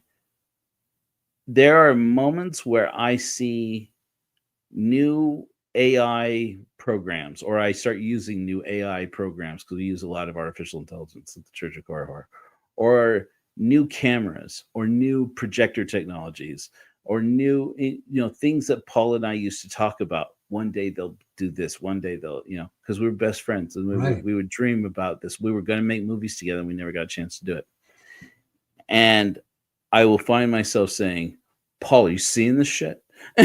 And it's like, it's perhaps the weirdest thing to say. And I'm sure my Mormon ancestors never described it that way. I don't know, maybe they did. But that's not weird to me. Not at all. No. All the time, I've had frequent experiences where my atheist brain goes, who the fuck are you talking to, dude? And I go, Paul. But, explain it however you want to explain it. For me, the thing that makes sense is that mirror. It's like, I need it. My need for that arm to be real, the spiritual arm where Paul hears me. My need for that to be real is itself real. And so rather than judging it, and as long as I was judging it and going, nope, that's bullshit, don't do that. That's Mormon bullshit. As long as it was like having all of those muscles atrophying in place like that, or not, maybe that's not the right word, but it's like having all that wound up, and the pain, the existential pain revisiting over and over and over again. And I'm like, right now, I just need this. And boom, I got to let it go. Even if it's not real, it's real to me because I'm experiencing it. And don't ever confuse that with Mormon bullshit. You can, right. That's a real experience for you. And it's got nothing to do with Mormonism. When I was working at the funeral home, I've been afraid of dead people my whole life. And it was because when I was a little kid, I was able to put two and two together, that they're the ones that I hear all the time or see. And when I had to go to my psychologist, my therapist, just to get enough nerve to start the job at the funeral home. And I would find myself with dead bodies all the time. And I would always turn around, and because I didn't want people seeing this, especially family members, but I would close the door to the viewing room, and I would walk up and I'd lay my hand on theirs and I'd talk to them. And guess what? I don't doubt at all that they were listening to me. I could feel that they were hearing what I was saying. And I would tell them, man, I'm sorry that you had to go, but I'll bet it's nice, whatever form you're in. I'll bet it's nice. I'll bet it's liberating. But I would talk to them and let them know that I was sorry that they had to leave. And that never once did I ever think that they didn't hear that. So talk to Paul. You talk to him, and watch for signs. Watch for little. It could be the tiniest thing. It might be something you and him did together all the time. It might be a joke that he told you, and now you're hearing it again. And it might be a camera that comes your way. It might be something you did together, but he may be trying to communicate to you. Is it okay? Do we have a time for a quick story? Yeah, absolutely. So I tell this in my book, that there was a water beetle colony at the bottom of a lake. And these little beetles would scurry around on the lake bed, and they would look up at this great shiny mass up in the sky, but no one, could go there except for every now and then. One of these water beetles would get crazy idea that he had to climb up this big long stalk, some big plant that was fixed to the bottom of the lake that had grown up. And they'd crawl up, and all the other beetles would scream, no, no, but it would break the surface, and they never saw it again.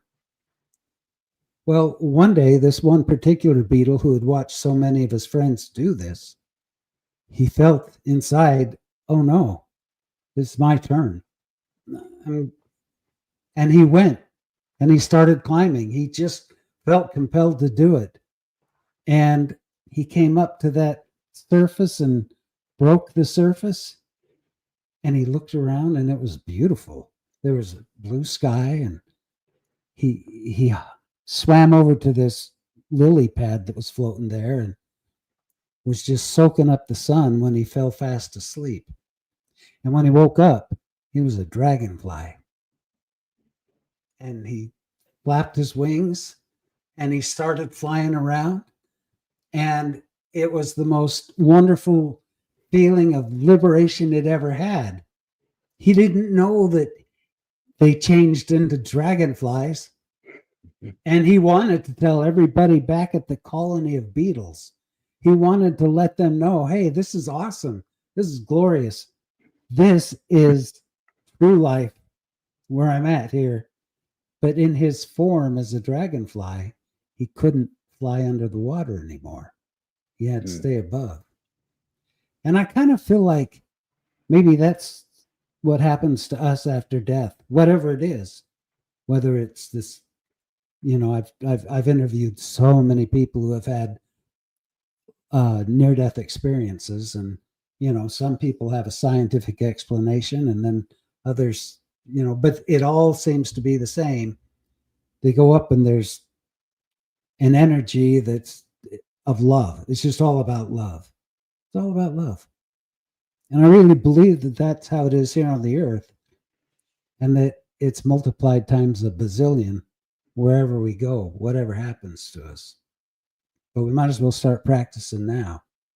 And that's why I couldn't exist in the LDS church, because it wasn't all about love. It was about restrictions and rules and regulations and costs and money, about you have to do this or else. I got out of that and I joined the ex-Mormon community, and I've never felt so much love. It's all about love. And so my biggest encouragement for people are live like there's no tomorrow, and just love everybody. I love that. Love everybody. I love that. I was interested in it because of one of the few things that we haven't really defined yet in the Church of Horror is how atheist memorials services would go. We've thrown some ideas out there. Mainly I've thrown some ideas out there. But I find a lot of people, I'm one of the few people who's thinking about death that much. But I think about it a lot. And I know sometimes that scares the people around me because they know my history and they know my depression. But for me, there's a form of Buddhist meditation called Maranasati, which is a meditation on the nature of death. And I discovered that existed after I discovered something basically kind of similar to it. Where my anxiety, my existential anxiety can get so ramped up that all I can think about is my dying. And just like that experience with the phantom limb, I read about a person, I had read an experience that I went, there's no way this is true. But a person describes hanging themselves, and they were revived later. And they described what it was like. And they said that last moment when they lost consciousness, their last thought was how I was so scared of what this would be like. And it was totally not worth it because it felt just like going to sleep. And I remember reading it in this forum and thinking, this could be anybody. This could just be a person who wants attention. This could just be, And so, but as soon as I read that, something inside of me said, can I get that? Can I get that now? It's like, we're trying to avoid that. We're trying to shy away from that. we're trying to come up with good reasons to go on, stop doing this. But there was this part of me that cried out for it and said, can I please get that? Because I can't. I would eat. Right. And it was that night I said, okay, if I have to do this, I don't know what I'm supposed to do, but if this is something I need right now, I guess I'll just sit here and imagine it. And I imagined it. I imagined dying. And now I can't recommend it highly enough to people. It was, to speak bluntly, if William James is right, William James, the father of American psychology, who says in Varieties of Religious Experience that a spiritual experience is an experience you have that has a clear beginning and a clear end and leaves you transformed coming out of it.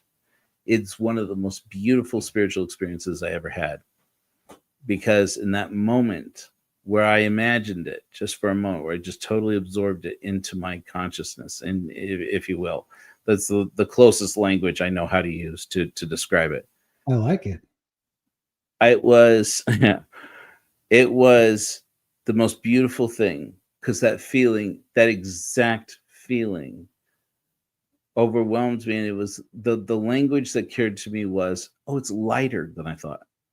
That it was, at that moment I thought, I always think about death as hitting a wall or as falling off a cliff. I never occurred to me that's just a flittering away, that's a floating away. And I said, what is this? What am I experiencing right now? And I mean, Randy, just tears just pouring down my face while I'm lying there in bed, imagining myself as dead. And this, like, all of these years and years of existential pain just melting out of the muscles in my body. I could feel it all throughout my body. And I thought, my God, Mormonism never gave me a spiritual experience like imagining dying. Yeah. Well, that's well, I'll tell you, the Buddhists, they've got it going. I mean, there's so much wisdom there, and I believe there are so many truths on the earth that we can glean from, and formulate our ideas and our thoughts. Everyone's got to do their own thing. They've got to come up with their own thoughts, and you found a way to let things go and to just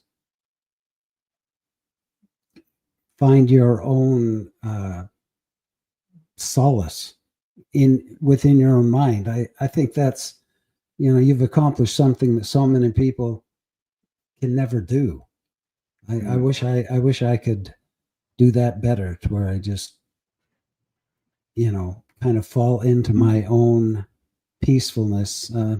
My sweetheart Amanda, my fiance, and I were into sound baths, and we're really big into going, and we take something comfortable to lay down on and let them play the instruments that resonate within our bodies. And I'll tell you what, if you've never done that, that's an incredible experience.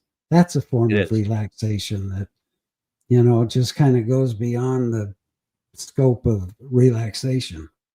So yeah, we've all got our things that we learn and that really help us out. I tell you, I have had that experience. I don't mean to cut you off. And sound baths, there's something to it. I mean, I don't know that I buy all the language around it, but somebody says, oh, this frequency is for healing, or this frequency is for this or that, and I go, and again, that inner critic in my brain goes, sure it is. And then they do it, like, especially with like Tibetan sound bowls, and it's like, then they do the Tibetans, that bowl and that frequency, just experience it, don't judge it, just let it happen. And immediately I was like, oh shit, I'll be damned if it doesn't.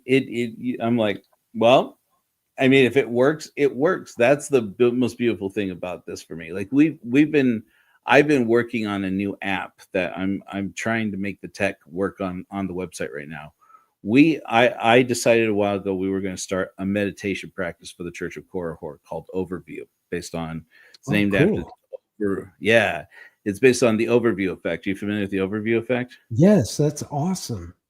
Yeah. So I said we should have. There's no reason why atheists shouldn't meditate, especially with the amazing benefits that are scientifically proven. If we believe in science, we should believe in meditation. And we should have one. We should be barred from it because we don't believe in gods and we don't believe in energies and things like that. Fuck that. If it works, it works. Right. And right. And the first thing I said is, well, but then there are people who do like guided meditations. And one of the things I says, I'm gonna have to figure out a way to separate the music from the voice. And because some people hear the music and it's distracting and they just want the voice. And then some people want the music powerful. I mean, want it strong, the voice almost irrelevant. They want the sound bath experience. And so I got on to an AI app, one of these AI apps that generates applications. I'm just fooling around with it. I said, I want an application on my website that you hit the play button and it plays two simultaneous tracks, and it has two sliders, and so that you can set the volume of the voice and the music slider, and boom, it cranked it out. And I've been playing around with it, and it is radical, Randy. So that's why I mentioned this. I thought we were going to talk about funerals and memorials, but I didn't expect for you to teach me a few things that I'm like, this is about overview. Randy's bringing me overview into my life, and I think that we're going to use it. It's tried and proven for thousands of years. You know, these Tibetan sound bowls, the resonance that they create. This has been studied for how many thousands of years that they have it down, and the gongs and everything. It's not just something that's mass produced. My wife has all the sound bath stuff because she loves to play these, and I'll ask her, can you put me into La La Land? And so I'll lay down in a chair, or lean back in a chair, and she'll do the different instruments for me, and it's just so cathartic. And you know, I interviewed Rob Tobler. Gene and I interviewed Rob Tobler, and we were talking about Joseph Smith and folk magic. And one of the things that he used to use all the time were divining rods. And I said, well, hang on a minute here. Let's not be too harsh on the divining rods, because my dad was a carpenter, contractor, and he'd have me take a handful of those flags like they use in landscaping with the little metal things you stick in the ground. I know exactly what you're talking about. Take a handful of those and I'd put them in my pocket, and then he'd give me two pieces of wire that were bent into divining rods, and he'd say, I want you to map out the water lines. And I'd say, oh, okay, because to me that was just normal. And I'd just walk, and where the rods would cross, I'd stick a flag in there, and then I could see everywhere the water lines were. So, you know, I don't know about the science to that, but it works. It works. We did it lot after lot, so we didn't dig them up with the backhoe, or if we needed to get to the water pipes to add something on there, just go to where my flag was and dig, and you'll find the water pipe. So, you know, who knows? There's so many things that we don't even know we know, but that work, and we don't know why.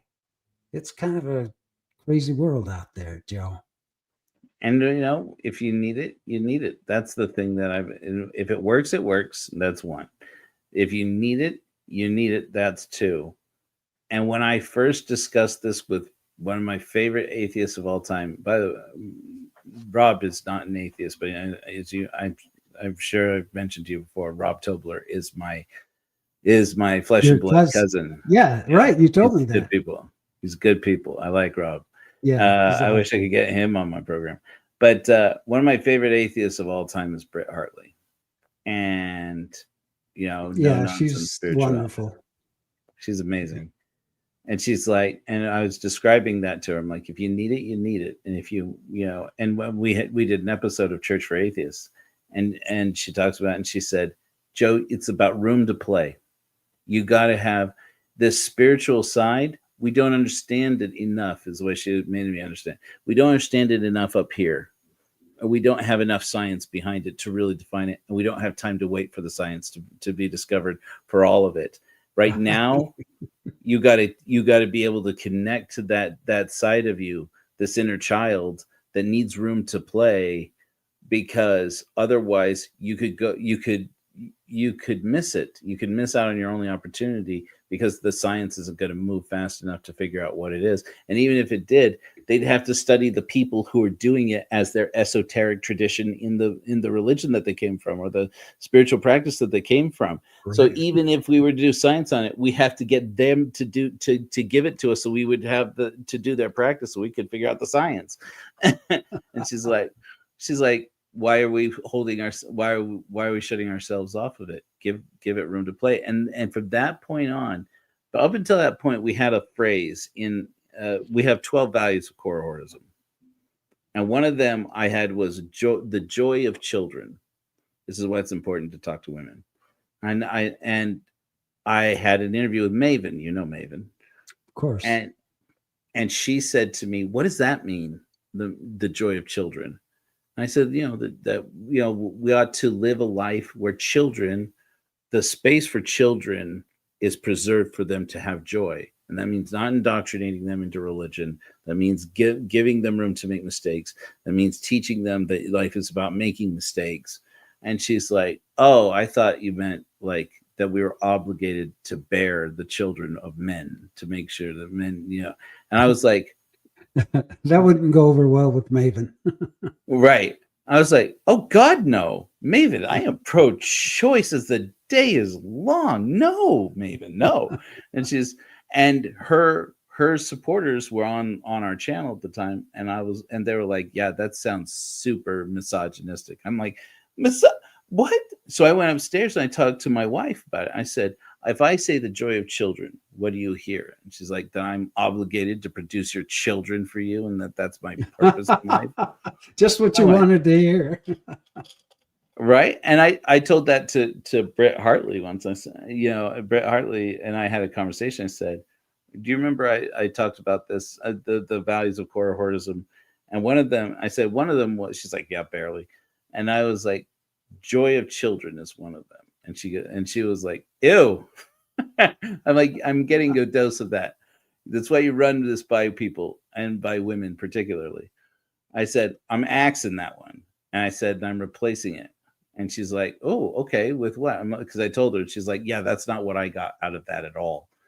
And she's like, it felt super pro-life. And I'm like, oh. And she said, I said, I'm stealing yours. I'm calling it room to play. And she's like, right. Oh. She's like, but room to play is about your inner child, not about your actual children. And I'm like, why can't it be both? It's both. Mm-hmm. I said, it's about our children and our inner children. And she was like, I love that. I'm like, so that's why now we have a value of the Church of Corahor is room to play. Give it room to play. Heck yeah. Yeah, we can do that our whole lives, right? Hopefully. I tell you what, I don't want to spend the rest of my life the way that I have been. And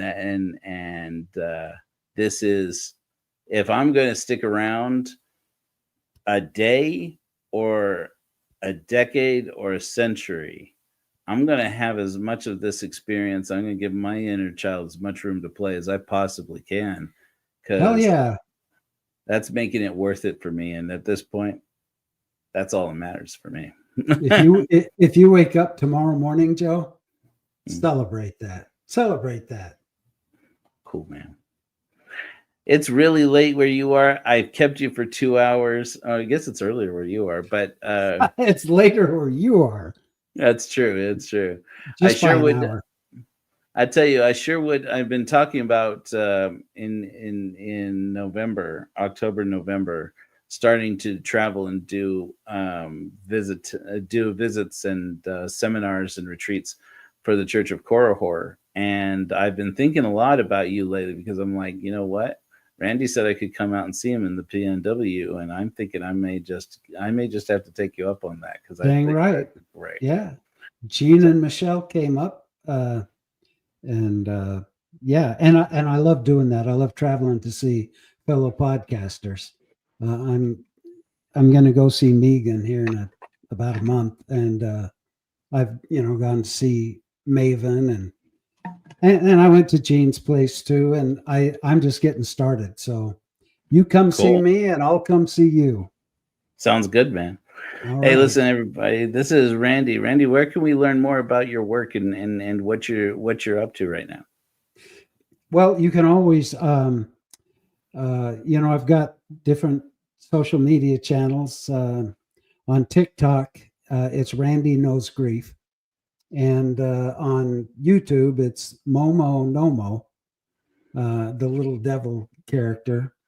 And, you can always go to Amazon and look up the book Filling Empty, not Feeling Empty, but Filling Empty, like filling an empty heart, and read about a lot about me there.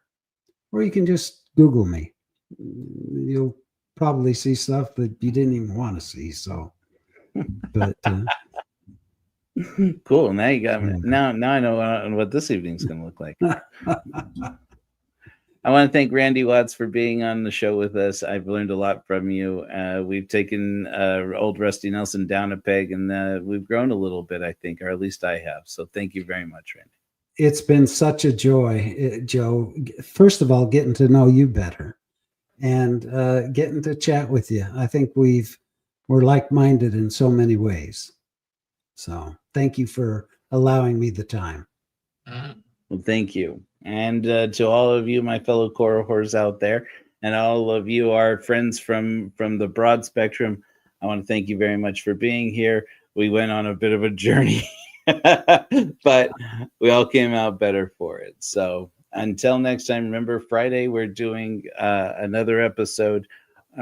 Either right now it's split between possibility of doing another episode of non-zero chance. We're going to talk about defending our planet from asteroid impacts, or possibly doing another episode of blood atonement, which I've been wanting to do for a while. So until next time, my friends, flash bright.